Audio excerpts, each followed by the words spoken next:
Saladin, sebuah nama yang dibisikkan dengan rasa hormat dan takut, menggema sepanjang sejarah.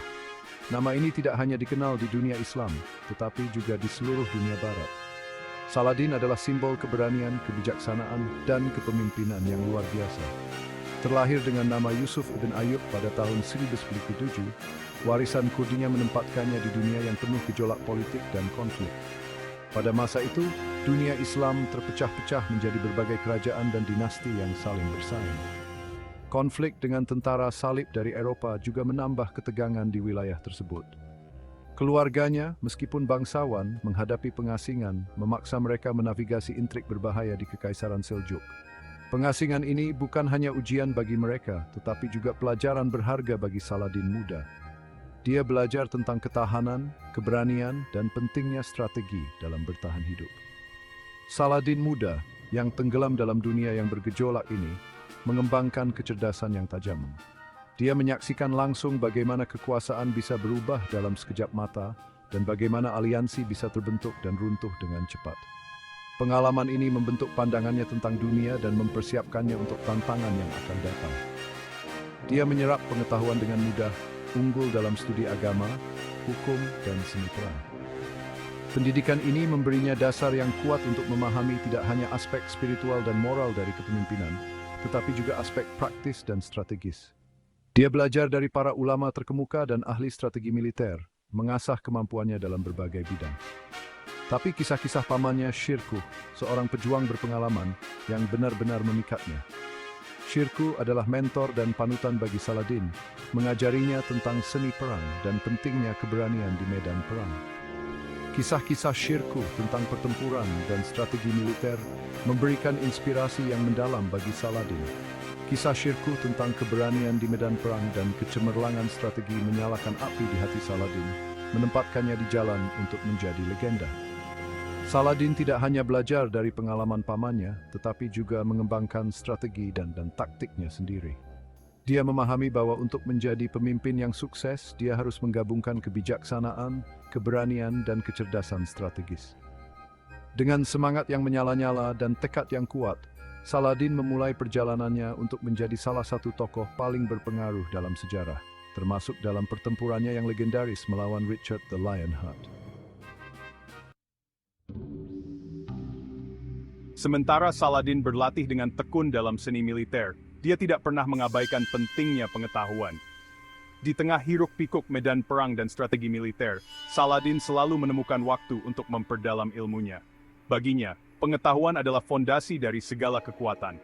Dia melahap buku-buku tentang sejarah, strategi, dan filsafat, mengakui bahwa pikiran yang tajam adalah senjata yang sama kuatnya dengan pedang apapun. Setiap halaman yang dibacanya menambah wawasan dan memperkuat tekadnya untuk menjadi pemimpin yang bijaksana.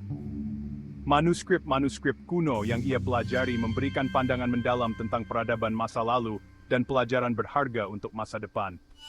Pendidikannya melampaui buku, dia mengamati lanskap politik, mempelajari tarian rumit aliansi dan pengkhianatan yang membentuk dunia Muslim.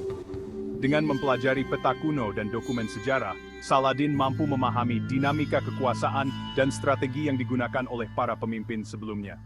Ini memberinya keunggulan dalam merencanakan langkah-langkahnya sendiri di panggung politik yang penuh intrik. Komitmen Saladin terhadap pembelajaran membedakannya dari banyak orang sezamannya. Di saat banyak pemimpin yang hanya fokus pada kekuatan militer, Saladin menyadari bahwa pengetahuan adalah kunci untuk mencapai kemenangan yang berkelanjutan. Perpustakaan pribadinya dipenuhi dengan gulungan dan manuskrip yang mencerminkan hasratnya untuk belajar. Dia mengelilingi dirinya dengan cendekiawan dan penyair, mengembangkan lingkungan wacana intelektual. Diskusi-diskusi yang diadakan di istananya tidak hanya memperkaya pengetahuannya, tetapi juga menginspirasi orang-orang di sekitarnya. Para cendekiawan dan penyair ini membawa perspektif baru dan ide-ide segar yang membantu Saladin dalam membuat keputusan yang bijaksana. Istananya menjadi mercusuar pengetahuan, menarik beberapa pemikir terbaik pada zaman itu, membuktikan bahwa bahkan di tengah kekacauan perang, pengejaran pengetahuan dapat berkembang. Saladin menciptakan sebuah oasis intelektual di tengah gurun konflik, di mana ide-ide besar dapat tumbuh dan berkembang. Ini adalah warisan yang ia tinggalkan, menunjukkan bahwa kekuatan sejati terletak pada keseimbangan antara pedang dan pena. Dunia Muslim, yang terpecah belah dan dilemahkan oleh perselisihan internal, menjadi tempat pembuktian Saladin. Pada masa itu, dunia Muslim tidak hanya terpecah oleh batas-batas geografis, tetapi juga oleh perbedaan ideologi dan kepentingan politik. Setiap wilayah memiliki pemimpin dan ambisi mereka sendiri, yang seringkali bertentangan satu sama lain. Saladin melihat ini sebagai tantangan besar, tetapi juga sebagai peluang untuk menyatukan umat Muslim di bawah satu panji. Dia mengasah ketajaman politiknya, menavigasi arus berbahaya intrik istana. Di istana, Saladin belajar seni diplomasi dan strategi. Dia memahami bahwa untuk bertahan dan berhasil, dia harus menjadi lebih cerdik daripada musuh-musuhnya. Intrik politik bukan hanya tentang kekuasaan, tetapi juga tentang kepercayaan dan pengkhianatan. Saladin harus selalu waspada, karena satu langkah yang salah bisa berarti akhir dari ambisinya. Dia belajar untuk menjalin aliansi on-half seringkali dengan mantan musuh, memahami bahwa persatuan adalah kunci untuk menghadapi musuh bersama mereka. Aliansi ini tidak mudah dibentuk. Mereka membutuhkan negosiasi yang cermat dan seringkali melibatkan pengorbanan. Namun, Saladin tahu bahwa tanpa persatuan, mereka tidak akan pernah bisa mengalahkan tentara salib. Dia bekerja tanpa lelah untuk membangun kepercayaan dan kerjasama di antara berbagai faksi. Kenaikannya ke tampuk kekuasaan bukannya tanpa tantangan. Setiap langkah maju dihadapkan dengan rintangan baru. Banyak yang meragukan kemampuannya, dan ada yang berusaha menjatuhkannya. Namun, Saladin tidak pernah mundur. Dia terus maju, belajar dari setiap kegagalan, dan menggunakan setiap tantangan sebagai batu loncatan untuk mencapai tujuannya. Dia menghadapi pengkhianatan, kemunduran, dan ancaman pembunuhan yang terus-menerus. Musuh-musuhnya tidak hanya datang dari luar, tetapi juga dari dalam lingkaran terdekatnya. Setiap hari adalah perjuangan untuk bertahan hidup, dan setiap malam adalah waktu untuk merencanakan langkah berikutnya. Saladin harus selalu waspada, karena ancaman bisa datang dari mana saja dan kapan saja. Namun Saladin gigih, tekadnya mengeras dengan setiap rintangan. Setiap kali dia jatuh, dia bangkit kembali dengan semangat yang lebih besar. Dia tahu bahwa perjuangannya bukan hanya untuk dirinya sendiri, tetapi untuk seluruh umat Muslim. Tekadnya yang kuat dan semangatnya yang tak tergoyahkan menjadi sumber inspirasi bagi banyak orang. Selangkah demi selangkah, dia mengonsolidasikan kekuatannya, menyatukan dunia Muslim di bawah panjinya, menyiapkan panggung untuk konfrontasi dengan negara-negara tentara salib yang telah mengakar di Tanah Suci. Dengan setiap kemenangan, kepercayaan dirinya tumbuh, dan dukungan dari rakyatnya semakin kuat. Saladin tidak hanya menjadi pemimpin militer, tetapi juga simbol persatuan dan harapan bagi dunia Muslim. Dia tahu bahwa pertempuran terbesar masih di depan, tetapi dia siap untuk menghadapi tantangan itu dengan keberanian dan keyakinan yang tak tergoyahkan. Reputasi Saladin sebagai komandan militer tumbuh dengan setiap pertempuran yang berlalu.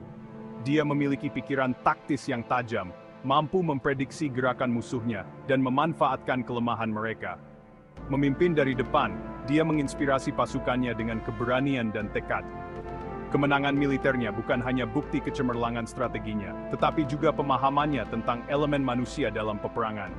Dia menyadari pentingnya moral, memastikan pasukannya diperlengkapi dengan baik, diberi makan dengan baik, dan termotivasi dengan baik. Dia memahami kekuatan rasa takut, menggunakan perang psikologis untuk melemahkan tekad musuh-musuhnya sebelum satu anak panah pun dilepaskan. Kekuatan terbesar Saladin tidak hanya terletak pada kehebatan militernya, tetapi pada kemampuannya untuk menyatukan dunia Muslim yang terfragmentasi di bawah panji jihad.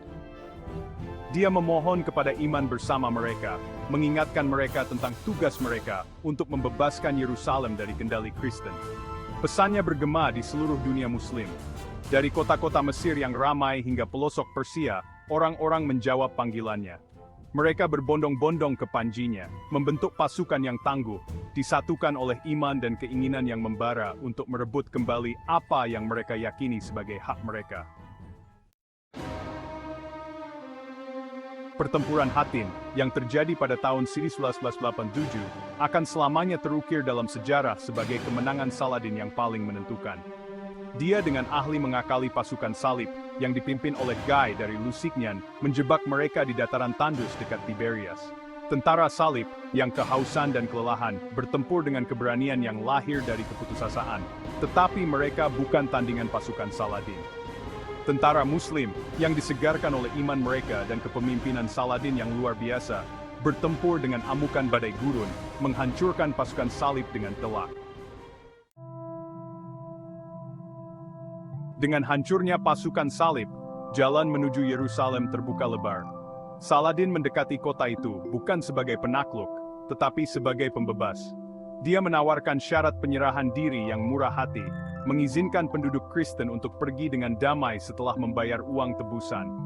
Masuknya ke Yerusalem tidak ditandai dengan pertumpahan darah dan penjarahan, seperti yang terjadi ketika tentara salib merebut kota itu hampir seabad sebelumnya.